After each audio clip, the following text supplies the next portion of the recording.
Nuo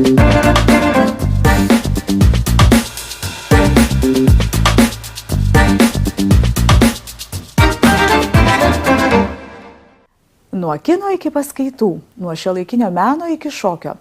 Trumpai tariant, nuo kultūros iki kultūros. Jungtinių Amerikos valstijų ambasada kviečia pažinti Amerikos kultūrą. Šią savaitę prasidėjo Amerikos kultūros savaitė. Kaip manai, kokį tekstą turėtume parašyti apie šią parodą? Gal tokį kaip kriauklę, apie kurią pasakojai? Kurią kriauklę? Ta, kurią bijodavai paimti iš senelės spintos. Kuo į tave taip viliodavo?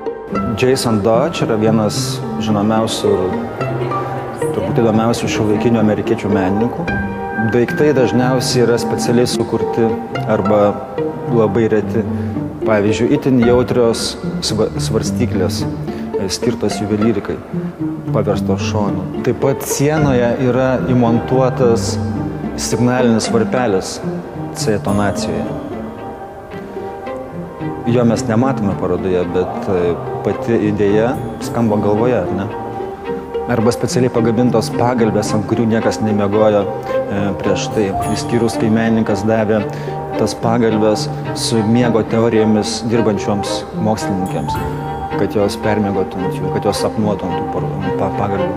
Ši amerikiečių menininko Jasono Dodžo paroda Šiuolaikinio meno centre tai vienas iš Amerikos kultūros pavasario renginių, apimančių įvairiausias kultūros sritis, tiek šiuolaikinį meną, tiek kiną, tiek muziką. My colleagues at the embassy and I have been working hard to try to develop our relationship with Lithuania in every direction, to broaden and deepen it on every theme. So, for example, we've worked very hard in our political relationship to have a strong political dialogue. We're trying to build our economic ties. But we never want to forget that the most important ties between countries are founded on very strong ties between people.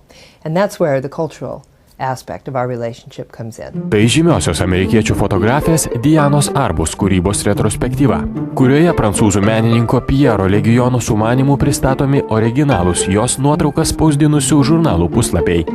Tai ekspozicija, kur ne tik pristatomos fotografijos, bet ir pati paroda yra meno kūrinys. Jos kaip menininkės karjera tetruko vos 6-7 metus. Ir per tos kelis metus jinai daugiausia bendradarbiavo su įvairiais žurnalais, kurie, kaip jinai pati sakydavo, jai suteikdavo visas teisės eiti, kur jinai nori ir fotografuoti, ką jinai nori, ir tiesiog tapdavo jos tokiu kaip ir transporto priemonė atsidurti ten, kur jinai visą laiką norėdavo patekti. Kazys Varnelis, Lietuvos ir išeivijos dailininkas, kūryboje naudojas konstruktyvizmo, minimalizmo ir optinio meno elementus.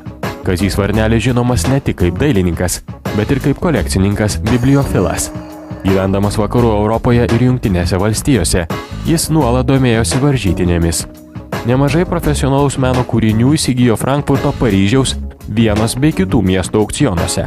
Lietuvai atkūrus nepriklausomybę 1998 metais Varnelis grįžo į Lietuvą, atsiveždamas savo kolekciją.